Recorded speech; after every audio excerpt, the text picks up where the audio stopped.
Okay, Boker Tov, everybody. Check it, Bavakasha. Boker Tov. Okay, today's daf is noon. We pick up in the middle of Mem Teramud Bet. We are dealing with the issue of the father's obligation to feed his children. The Mishnah said there's no obligation to feed the daughter. The Gemara continued by saying also no obligation to feed the sons.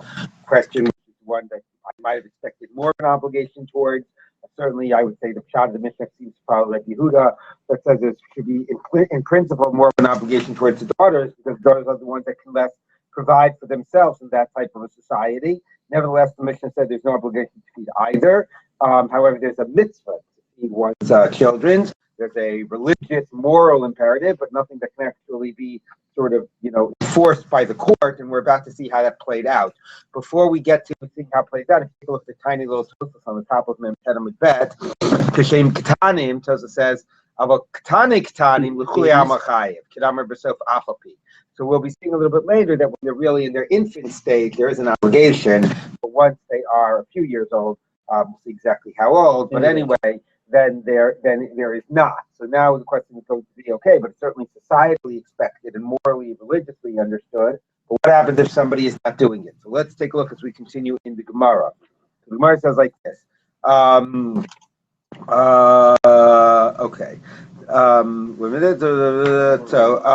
Rabbi Ilah, Amar Reish Lakish. Line starts with Reish Lakish, about 10 lines down. Yishum Rabbi Yehuda Bar Chanina. Usha Hitkinu, in Usha, which is where the Sanhedrin moved after the Chorban Abayis. So there was a whole series of takanot that they made in Usha. And actually, what we're going to be seeing on today's stop is a list of various takanot that were established in Usha, not really related to one another.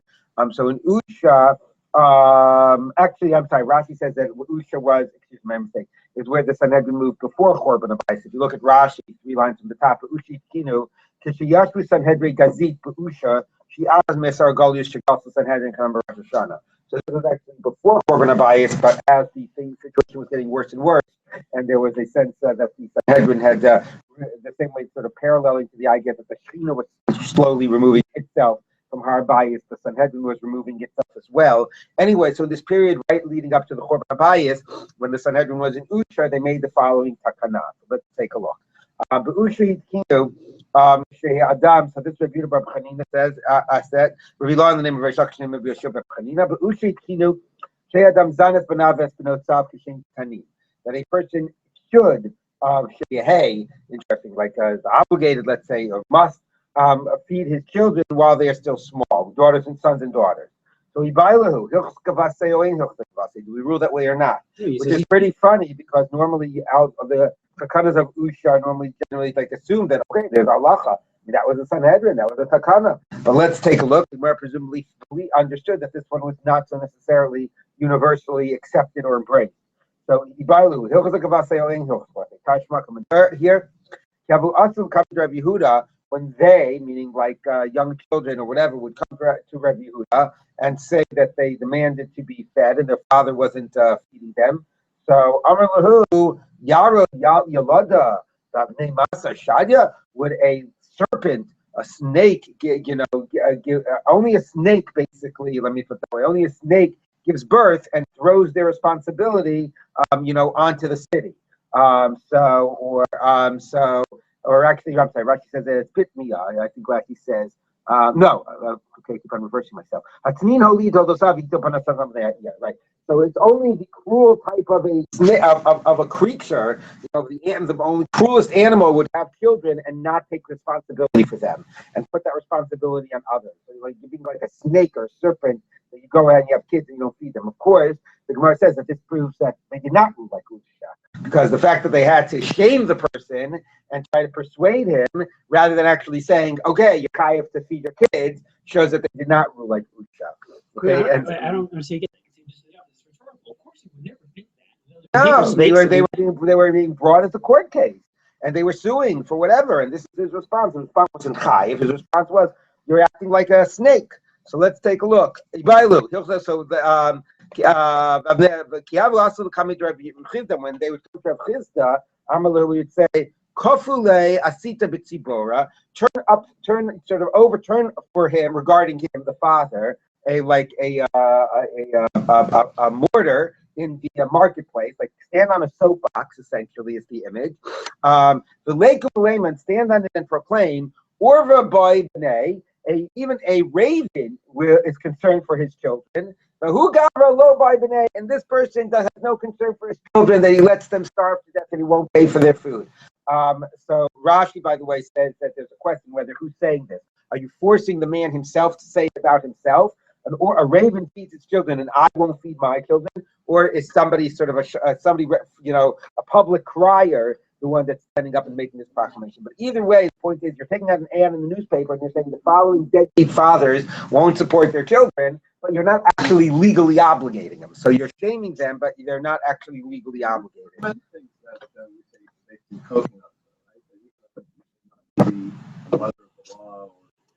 Right. Covered, but there's a more kind of formal way to deal with that. Stories that it's not like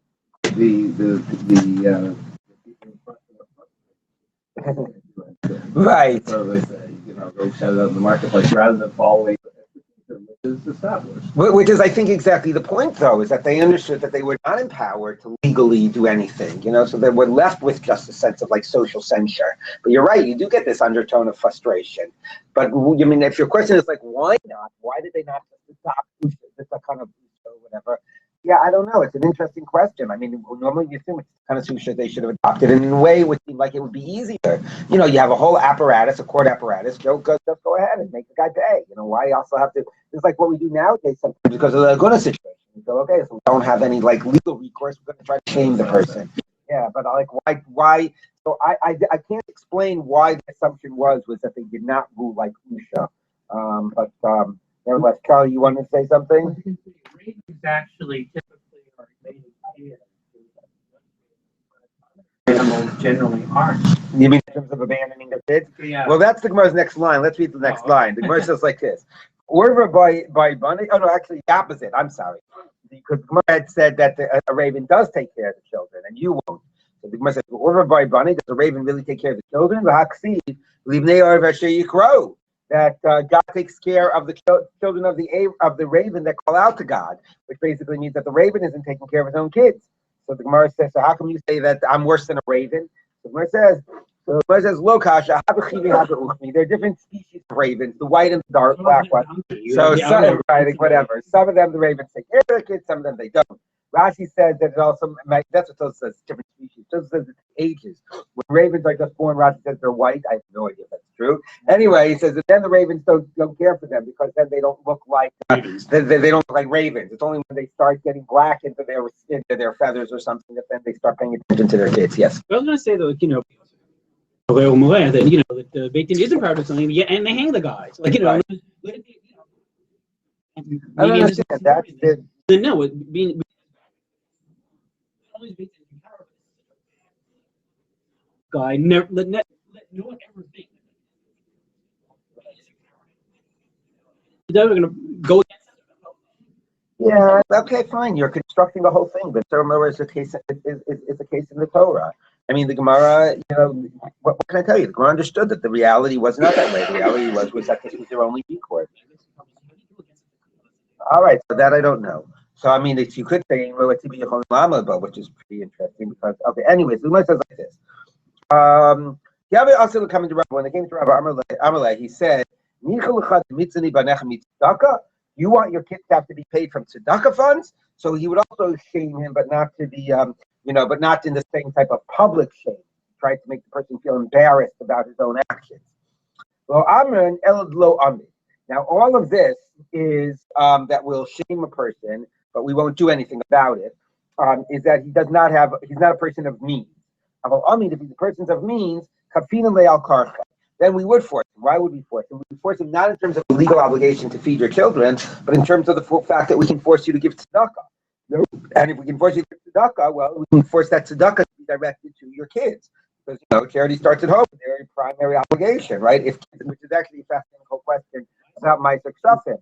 Can somebody actually use their Meiser Ksafim to pay their, tuition bills to yeshiva school, or or food? If technically you're not obligated to feed your kids, and then really technically it's the seaboard's responsibility in terms of tzedakah, then any money that you're using to feed your kids is technically tzedakah money.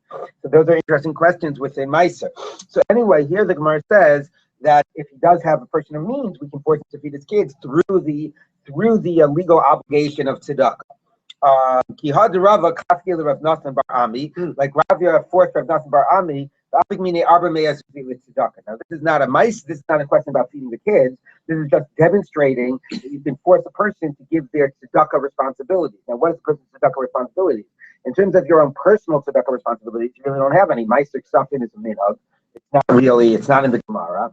There's no real minimum amount I'm obligated to give to tzedakah. If a poor person asks money from me, then I have to give. But just in terms of general, so maybe if the kids are asking for food, that creates a responsibility. But in general, there's no quantifiable minimum really for tzedakah.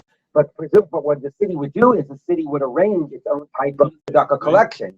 There would be kanun and tamcha and other types of via tzedakah where they would define what the responsibilities. I mean, in a way, it's almost like a sort of tax for social services, if you want to see it that way. But they would sort of define based on people's wealth how much they had to contribute.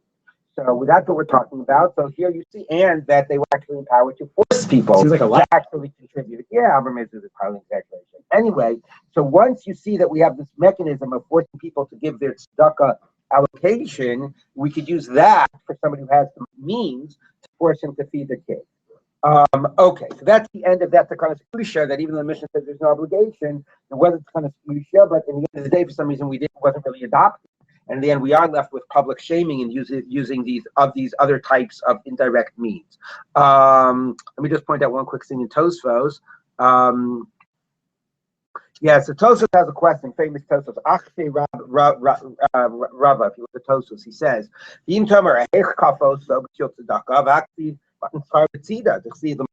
or whatever.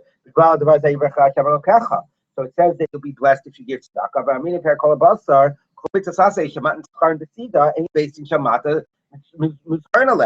That basing can force people to fulfill mitzvah saseh, but not mitzvah saseh like there's one about forcing a person to put on talis and fillings in the sukkah, but not a mitzvah saseh that the Torah tells you what the reward will be. So therefore, how could you force a person to give tzedakah? So it doesn't literally mean you use physical force. It means you persuaded the person with words, which then gets us pretty much back to where we started, because that's what we were doing anyway with the guy who wasn't feeding his kids, is that we were shaming them and using their words. The info says, Inami, Kitsu B'neihem B'nei Ha'ir, this is what I was saying, the people of the city stipulated, Lates Kaftakaf, L'chodes, to give a certain amount each month. Hilkach Achviyeh, can I mean the prayer comment of Rabbi Basra, to Shine B'nei Ha'ir, Lasi Al Kitzan. So Tosfos says that maybe here we're not just talking about the biblical obligation of tzedakah, which, as I said, doesn't really have a minimum anyway. So how much could you force a guy to give? But maybe we're talking about the obligation that was imposed within the city for people to contribute, and that the people are empowered to actually use force to have people abide by their sort of city ordinances and their sort of self-governing type of obligations, and that's important, obviously, because it translates into the Middle Ages, where the Jewish communities were figuring out the whole mechanisms of self-governance and enforcing, rules within the community that the community itself had made, and so just understands that that's what was going on here. But the bottom line is that at most what the Gemara is saying is the obligation to feed one's kids is either a takana, which it doesn't seem like we ruled like in the end adopted, or a general mitzvah of tzedakah, and then it raises the question of how do you get somebody to do it if he's not doing it. Yes, Charles. I'm also positive that if you don't get the right amount, you get mashed. There you go. Yes. What's the concept in Skarbatzida and not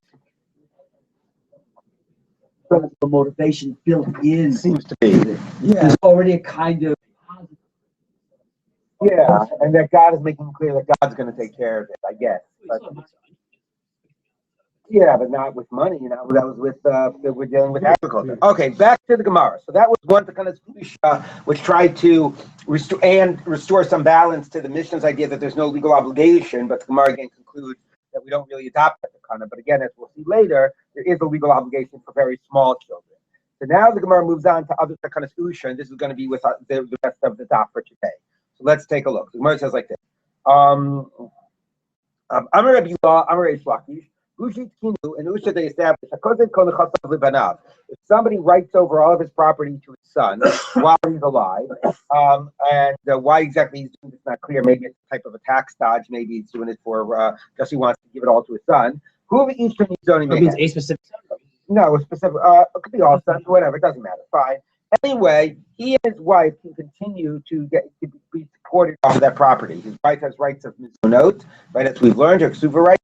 The father doesn't really have any rights. It's his property. He signed it all over. But nevertheless, somehow they've established, maybe because there's an assumption that this is what maybe the person's intent would have been anyway, but certainly was necessary at some societal level that the husband and wife can continue to be supported off of that estate in terms of food and so on. So Rabbi Zeir challenged this. They said even a bigger chiddush. What did they say? We'll explain this in a minute. So if they said that his widow can be fed off of his property, it goes without saying he and his wife. What does that mean? That Rabbi sent with a letter from Eretz Yisrael. A person who dies and left behind a widow and a daughter. Now remember, the widow and the daughter are both entitled to be supported, right? The widow, because of the suva obligations, not only gives her a lump sum payment, but allows her to continue to be supported off the estate until she takes out her lump sum payment. And the daughter, because as we've mentioned before, the daughter is supported by the estate after the person dies until she gets married. So the almana is gets supported off of his property. And let's say the daughter gets married. And when the daughter gets married, she takes with her the property. And now the property is with her and her new husband. And the husband has basically like a rights over that property. Nevertheless, the widow continues to be supported off of that property. We're talking like real estate, that even that the daughter took with her after she got married. The son-in-law is controlled. That the son-in-law is controlling. Mesa Habas. And the daughter dies. So this case happened with me. That even though the daughter dies and now the husband inherits that property, the almana continues to be supported off that property. So the Gemara says, so look, if in a case here, where after he's died, the property and it transfers hands to the daughter, and from the daughter to the husband, and all of that, the almana continues to be supported off of that property. And we don't say now the question here all has to do with the issue about Buddhism, and I'm not going to get into the technical aspects of it. But if she has a lien on the estate, how much does that lien continue when it transfers hands and so on?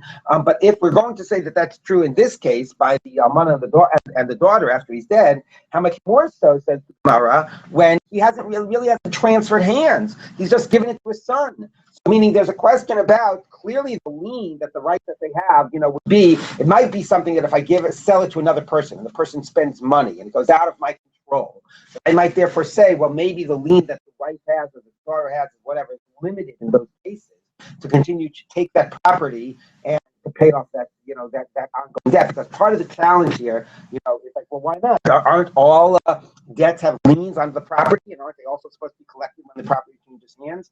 Yes, but this lien is different because this is a lien of mizonot. It's not a fixed amount. Okay, it's an ongoing, regular obligation, not a fixed amount. And the general assumption is that would be, or the general approach is that that's unfair to say that if I go ahead and I purchase property from you, somebody else with not a fixed debt, with an ongoing debt, can come and constantly be taking that property away from me because of an ongoing debt that they have to be fed for. Who knows? The daughter at least is limited to become the Bulgaria. The wife could live for another 40 years. She keeps on having that ongoing debt. So normally the lien does not survive when it switches hands in the case of feeding the daughter and the wife. However, if it stays within the estate, the sons inherit, then obviously that's when the lien is meant to be exacted. So here the Gemara says, if we would say in this case that they can go ahead and continue to be fed even after, not if you sell the property, but the property goes through the daughter and from the daughter to the husband, and the daughter dies, and so it really isn't a third hand, or it's not through sale, but it's in a third party's hands. You continue to be fed. How much more so if you give over your property to your child, to your son? Is it really fundamentally still within your estate, and therefore you should continue to be able to be fed? Now, one condition is also that it's one thing to say the wife is fed. He has a t'nai k'tuva. It's another thing to say that the husband is fed. Why? He doesn't have any right to continue to be fed by his estate if he's giving it away. So let's see what the Gemara's answer is. All right, so let's see what the Gemara's answer is. So that's the question. If it goes through the daughter to the son to the son-in-law, and the widow can still be fed, how much more so in this case? So the Gemara says like this. Okay. So the Gemara says, so that's true by the daughter, by the widow. Certainly, if you just gave it to your sons, you and your wife, the man and the wife, should be continuing to be supported. So the Gemara says, no, there it's different. The guy is dead. The man is dead, so we're going to give it rights to the widow, because again, the assumption is the widow doesn't have an ability, or a reasonable ability, to earn money for herself in the larger society. So there, even though it switched hands and it's in the son-in-law's hands right now, we're going to continue to allow the widow to be fed. But here the guy is still alive. He just gave away his property. So Nebuch, he doesn't have any money. Go out and get a job. Go out and support yourself and your wife. That even though he's still alive, when he writes it all over to his kids, he's still entitled to continue to be supported through that estate. Sort of like King Lear, right? He gives away everything, and they're not taking care of him. Okay, so here it is. So if he gives away everything, they still have to take care of you. Okay. The King Lear comparison, yes. Okay, Tashma. Okay, fine. So the Gemara says, Ibailu, same type of a question. Again, fascinating. Do we rule like this or not? Tashma, Rabbi Chanina, Rabbi Yochanan, Rabbi Kaimi. Rabbi Yochanan and Rabbi Chanina were standing around. Asuahu Gavra, a certain person came, Gachin Dinashke, Rabbi Yochanan Kar'eh. Bowed down and kissed Rabbi Yochanan on his legs, on his feet. Amalei Rabbi Chanina, Mahi. So Rabbi Chanina said to Rabbi Yonasan, what's going on here? Why is this guy so grateful to you?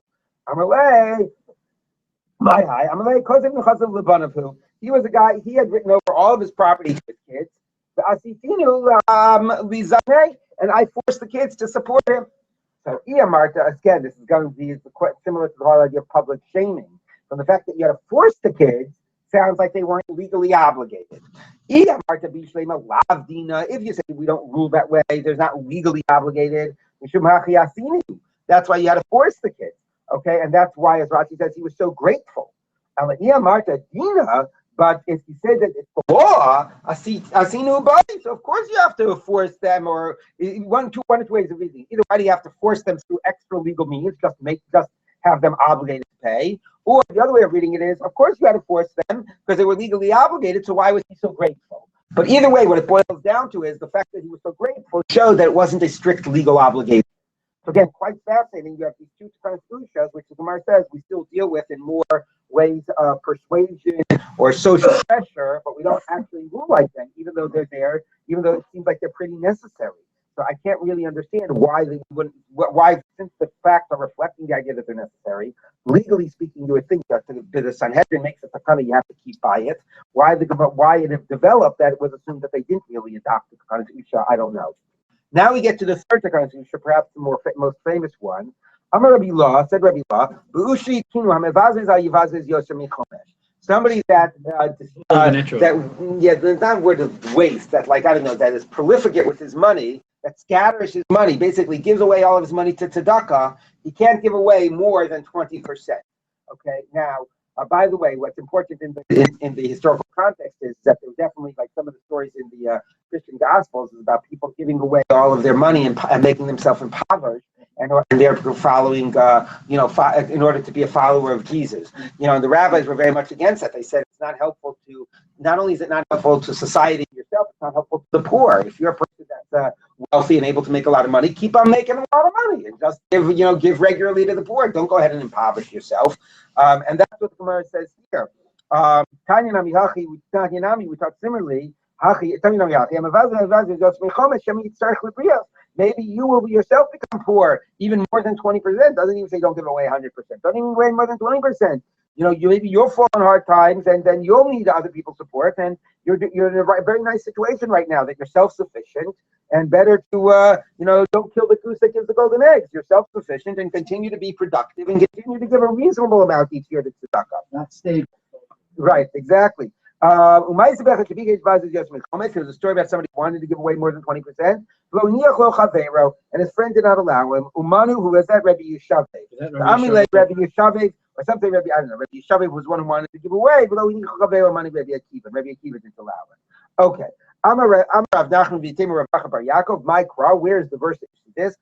Everything you give me. I'll give two. So it's reading it, I'll give two meisters. I'll give 20%. Okay, 20%, not more than 20%. Okay, so the Gemara says, one minute.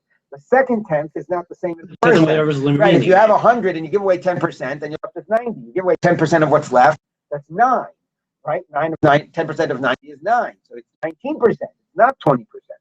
So the Gemara says, Amar Avasi, Asrenu libasra kikama. No, asrenu. Asrenu means going back to the original amount.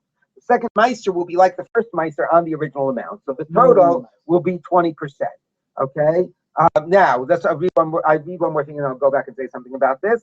Amar Shimi bar Ashi b'shmuas halalu misma'atot v'hochot. These shmuot are misma'atot v'hochot sounds like it's some type of a statement about like they get weaker, less powerful, but all he really means is that the chain of tradition. If you looked at the three kind of ushas, each chain is shorter than the previous chain. The first chain was what was it? It was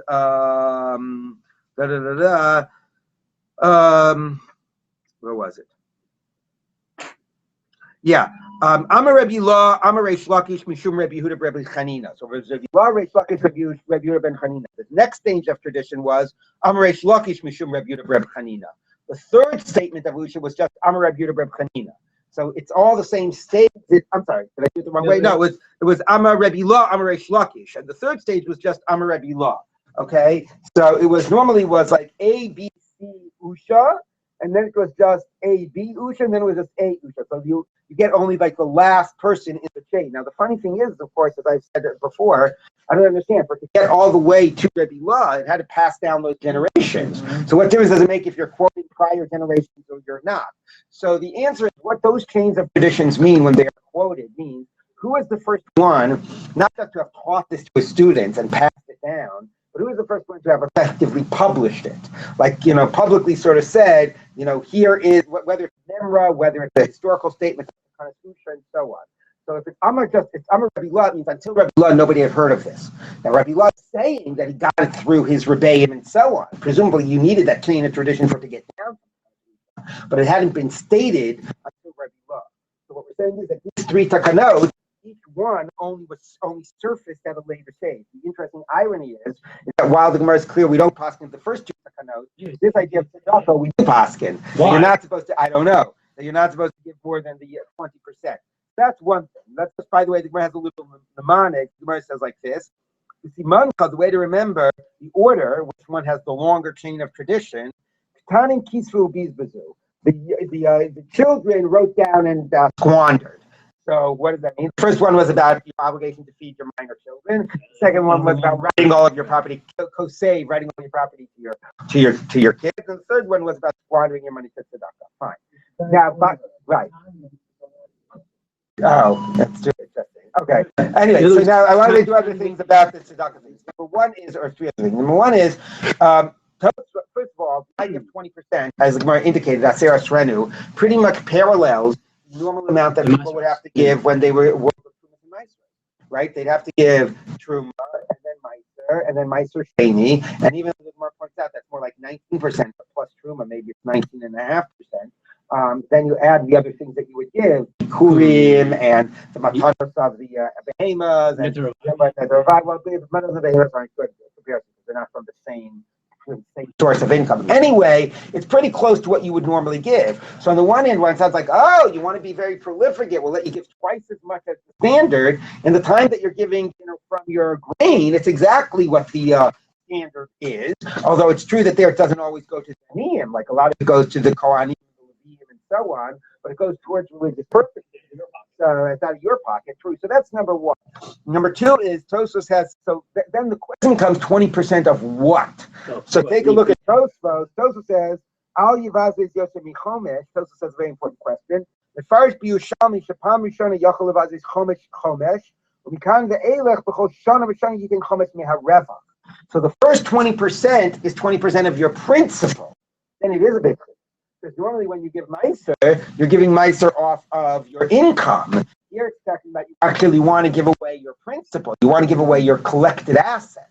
So then the Yerushalmi says, don't go away and give 20% each year of your assets, because then pretty soon, even though it'll be not 5 years, because it's like whatever it is, 20% of what's left, but pretty soon you'll be left with very, very little. So there's a question about the total assets as opposed to your income. And the final question is, what's the story nowadays when you're dealing with like the mega rich? You know, if Bill Gates came and wanted to give a donation to your show, and he wanted to give 40% of his total assets, would you say, oh no, I'm sorry, we're only allowing 20%? Like if somebody has billions of dollars, does it have the same rule? But maybe it does. Maybe if those billions of dollars are working in the economy and helping to generate more and more income, then maybe it should be just as much. Yeah, don't give so much. That's sort of what Warren Buffett did, by the way. Yeah. Which generation was Rabbi Alien? I don't know. After a great blockage. I was wondering how much later, because Yeah. the final one deciding what happened to Usha with Yeah. Even for a Lakish and Usha, you're talking about hundreds of years. Yeah. Whatever. He was so good at making money. Yeah. You know, you know what I mean? Like 20 years ago, I can make so much more and give so much. Right. Well, that comparison would be All right, moving on. So good. All right, so now the question says like this. So that's 3 takanas. Now we get to another one. Now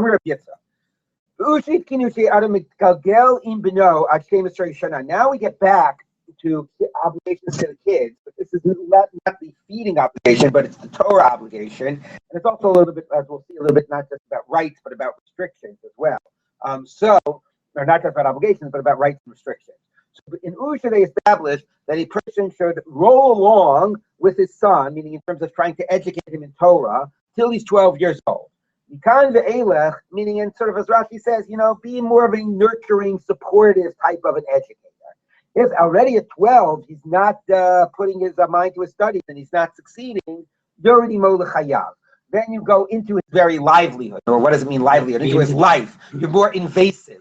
So Rashi says, what does invasive mean? Rashi says it either means that you use physical force, you slap him, or worse, you beat him, exactly, or you hold back his food. That'll get him to study better. No food until you study better, right? The beatings will continue until the morale improves. So anyway,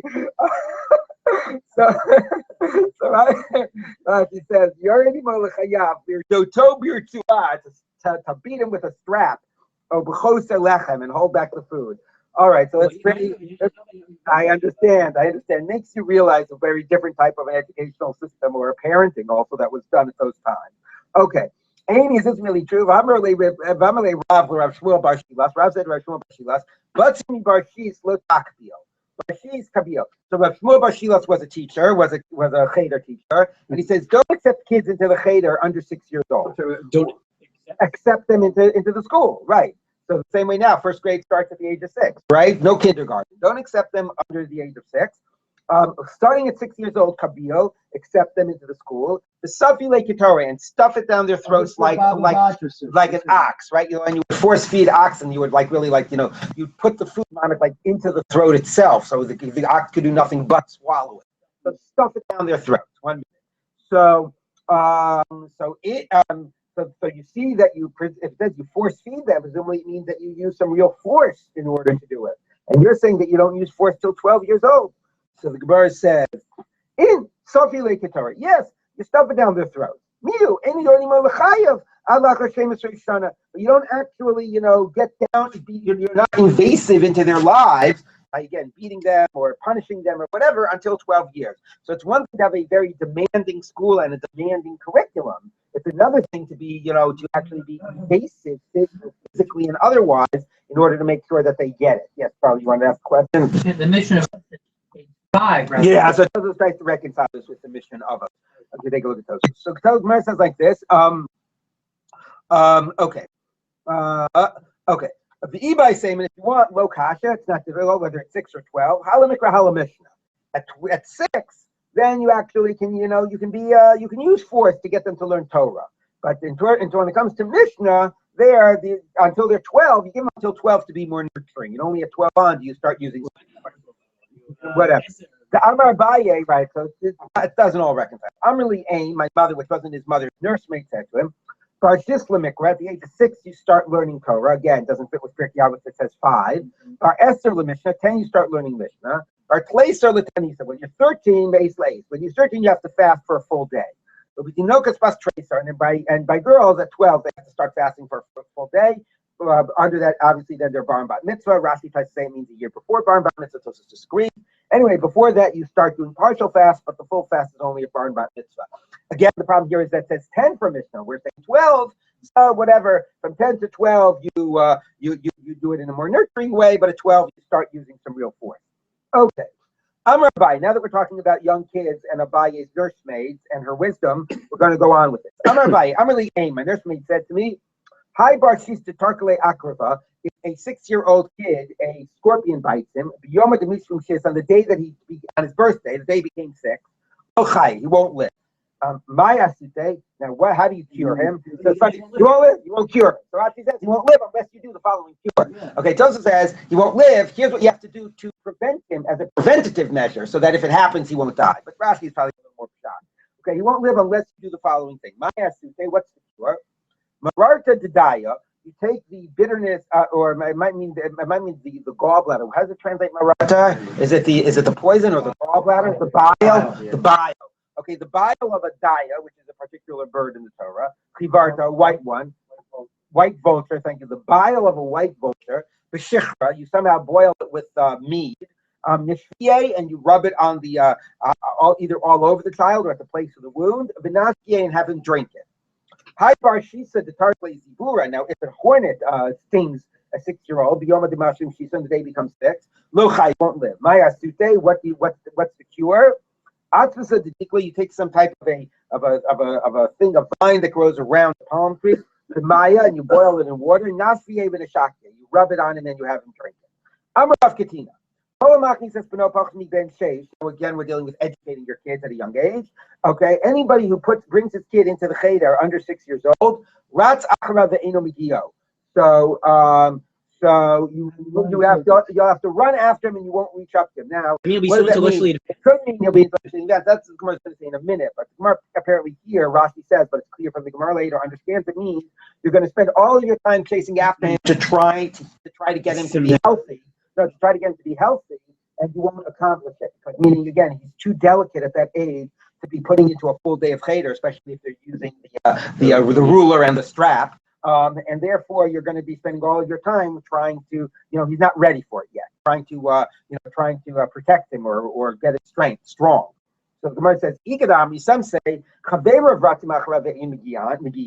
that his colleagues, his peers, his classmates will constantly try to run after him, and this is talking about intellectual achievement. He'll be so far ahead of them that everybody will be running. Everybody will be running to keep up with him. So the Gemara says, and they're both true. Chalish, he'll be weak because he was a little bit too young to start school. Begamir, but he'll be very intellectually accomplished. Okay, it's like the stories about the parents that tried train their kid from the age he was an infant to be a chess champion. Have you heard about these stories? Anyway, they've actually you're able to do those types of things, but at a very high cost. Okay, so fine, you'll be able. The kid will be very accomplished, but he's going to be very sickly and weak. All right. Or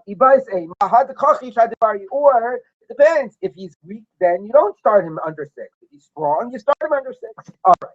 Anyway, that is the end about that discussion about educating the kids at a young age. So now the Gemara says like this. Yeah. So about this Chumash thing, is that the same thing? It's both you don't spend a certain amount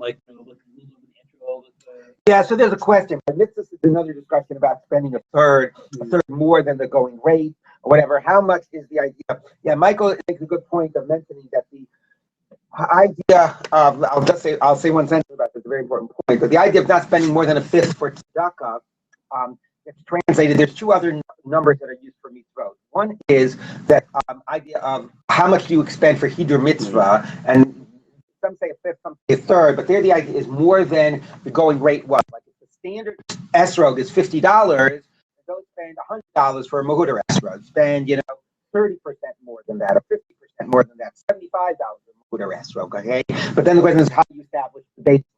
More importantly, there's the idea about an economic threshold for not doing a mitzvah say.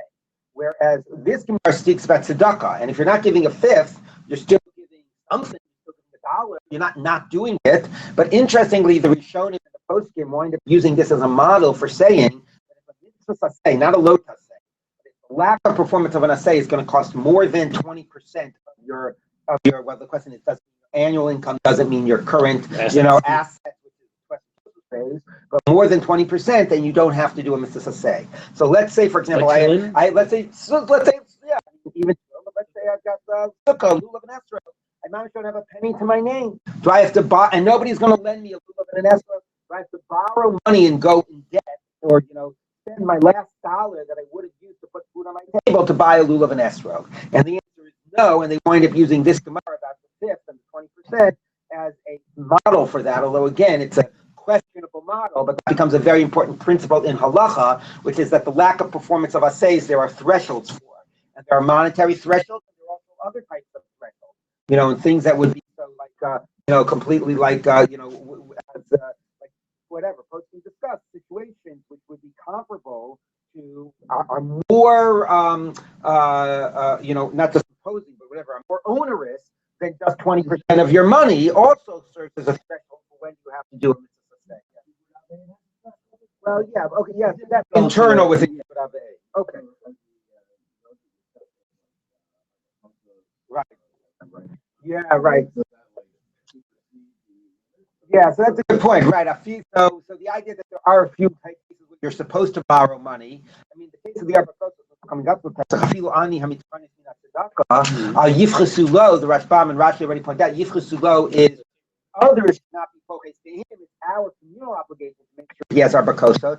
You are correct. There are some places where we say that you are supposed to borrow money in order to do it, but those are the exceptions.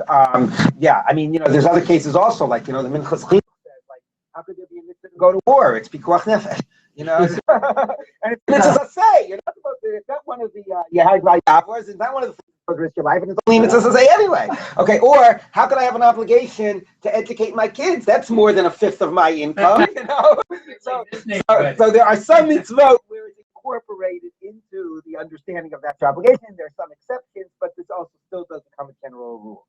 Okay, so that was another takanas usha about when you start educating your kids and when you start using more forceful messages. Now we get on methods, I should say. Now we get on to another takanas usha.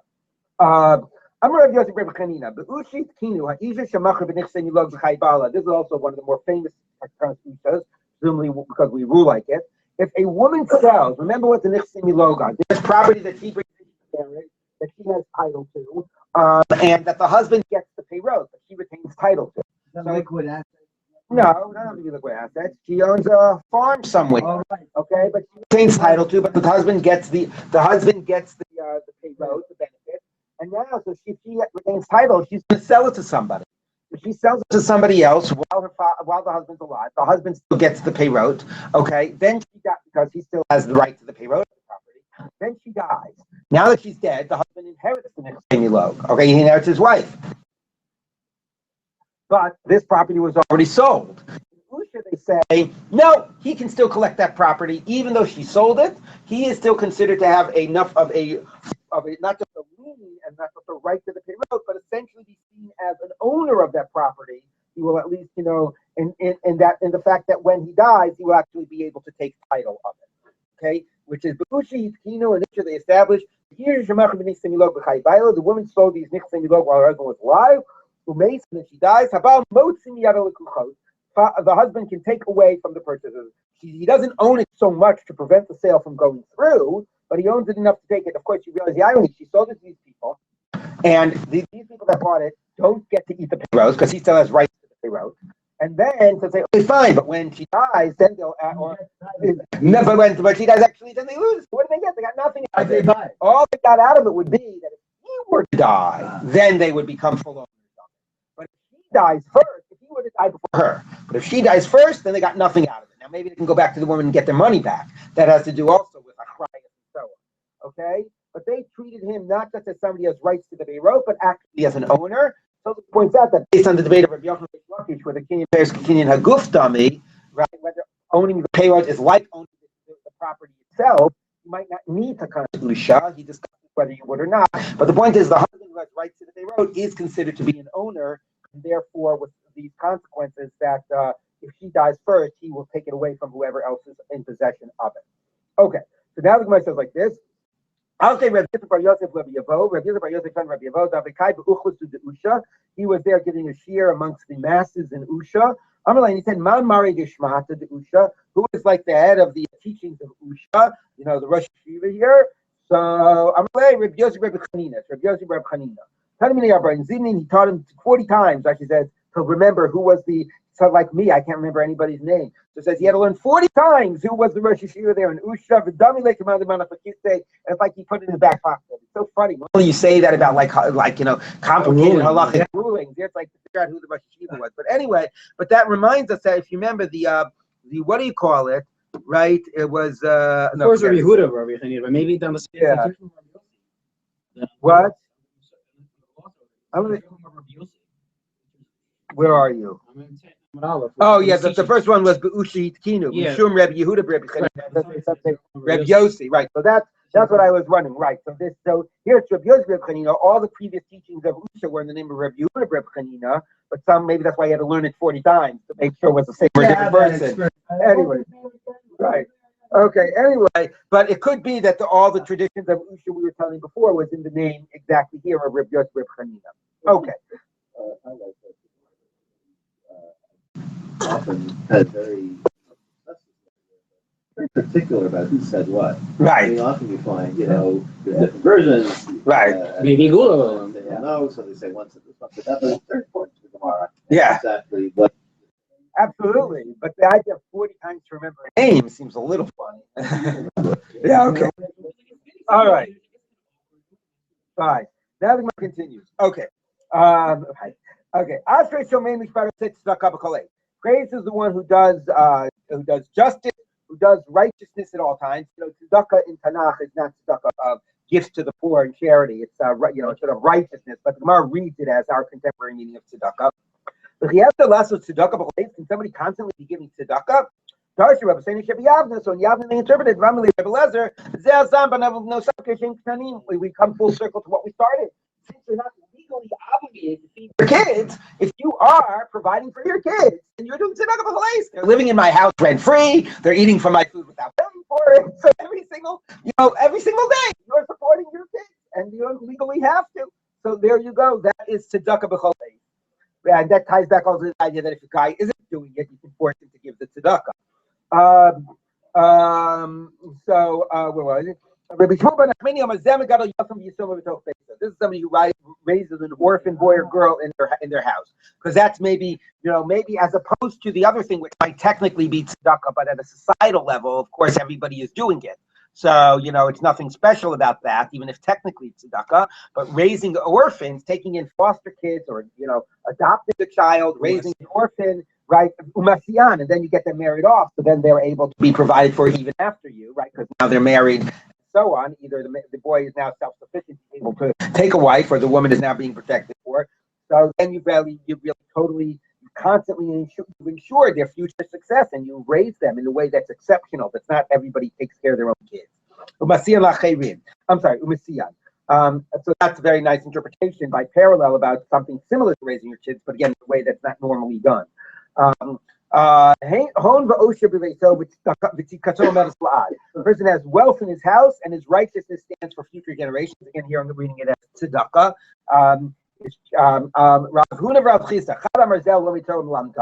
You learn Torah, so you have this wealth, intellectual Torah wealth in your house, and it's for all generations, for future, because you teach to others, and then those teachings get taught to others, and it continues on forever.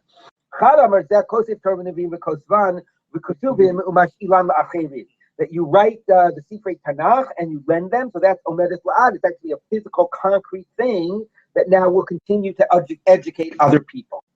You'll see children to your children, and there'll be peace in Israel. Once your children have children, Shalom al Yisrael, then there'll be Shalom. Why? It won't lead to going back to the last head, right? If your children have children, there's not going to be any chalitza issues. And presumably, although we didn't really see so much of this, that leads to contention. Who's going to do the chalitza? Who's going to do the ibum? The whole act of chalitza is degrading. Recently, a report in the press there from Israel. I don't know if you've read about there was a public chalitza ceremony. People were like so deeply offended, etc. Anyway, so this will avoid all those issues. No, the judges, if you have all these children, the judges will have it easier. Why? The law there won't be fights. Why would there be fights? There won't be fights over the Yerushas. I don't know what do you mean there won't be fights over the Yerushas? There's fights over the Yerushas. You got a big family and everybody's arguing in the court. So Rashi says the fights are, normally talking about the fights is that if there's no direct descendants, then there's a whole big question about who is the closest relative. To do. Whereas this way, the fights of Yerusha tend to be when there's like contested wills or whatever. If nobody's writing a will and it's just simply following the rules of Yerusha and you know who all the heirs are, but nevertheless, really no fights. Like even if you know who the heirs are, like no, I don't get the house, you get the house, I get the car, whatever. Anyway, all right, so that's how we're ending it. Okay, now let me just start ready. What time is it? We have 4 minutes. We'll turn the page. So we have the following issue about the daughter's right to be supported. And the fact that the sons inherit the mother's ksuva, right? The benin dichrin. So those two tna'ei ksuva. So the mother brings in her dowry. That goes only to her children, not to the other children, before the estate is divided. And the daughters are supported by the estate. And the Gemara says, and the Mishnah says, the same way the sons inherit their mother's dowry after the father dies, the daughters are also only legally entitled to be supported by the estate after the father dies. Okay, so top of Nun like that. Rav Yosef coming to Rav Hamnuna. Rav Yosef was sitting in front of Rav Hamnuna. Yosef Rav Hamnuna v'Kamar. Rav Hamnuna was sitting and saying, "V'shem shein abanim yarshim elamina karka." The same way the sons only inherit their portion from the land. Okay, kach ein abanos nizar elamina karka. Similarly, the daughters will only be supported if there is land in the estate that they can, that they can be supported off of. They have a lien; it's like a debt on the land that's part of the estate. But if there is no land in the estate, then you will not use the chattel to pay for their mizonot. So the Gemara says, "Avishalei kulei everybody yelled like there was an uproar. The Shavik Ara Hudi Yarsi Leibani. What do you mean only the same way the kids inherit only if there's land? Somebody who has land, only then his kids inherit? The low Shavik Ara Lo Yarsi Leibani? If somebody leaves $1 million in a bank account, his sons don't inherit? What do you mean? The same way only the sons inherit when there's land, the daughters are fed only when there's land. The sons inherit when there isn't land, the sons inherit everything. So the Gemara says, Amalei Rav Yosef, so Rav Yosef said to him, when you say the sons only inherit when they're land, presumably, he says, you didn't mean that they only really are heirs to their father's property if it's landed property. What you meant was the special inheritance of ksuvas benin dichrin. Right, again, remember, the wife brings in a dowry, like I said before, and that money, the value of that dowry, her sons have rights to before the whole estate is divided. So that is seen as a debt. She brought in $10,000 in dowry. Her sons have a lien against the estate for $10,000 that they can take out of the estate before the estate is divided amongst the other sons. That's a lien against the estate, and therefore it only is valid if there is land, because the lien is only on land. So the sons get their special ksuva of their money, the dowry back from that their mother brought in, only if there is land. The rest of the estate, it's even if it's completely liquid assets, it's divided amongst all the kids. But if they want their rights to what their mother brought in the dowry, they can only get that if they have a lien against a real estate.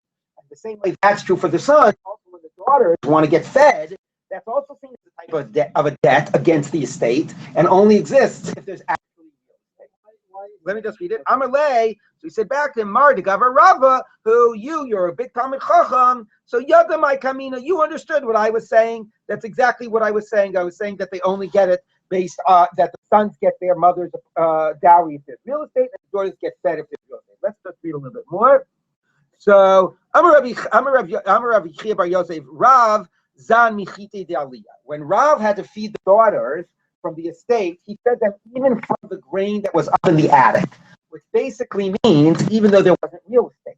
Although we've just said the daughters will only be provided for if there's real estate that they are lien against, similar to what we were discussing before about how do you deal with the legal rights, but then the real needs of the kids, like so before we talked about like shaming a person to feed his kids while he was alive. Here, although technically they only have a right against the estate if there's land, Rav made sure that they were fed even if there was not land, even from the wheat in the attic. And let's just read one more line here. The Gemara, Ibailahu, Parnasa Havye. You know what? Let's just end here. It's 8:30. So we will pick up with this and see how does it really develop. Is it limited to case of real estate or not? When we continue tomorrow. The junior's debt is a lien against Karka. If there's no Karka, they don't have access to that money. It's not paid out. Right. Why not? What if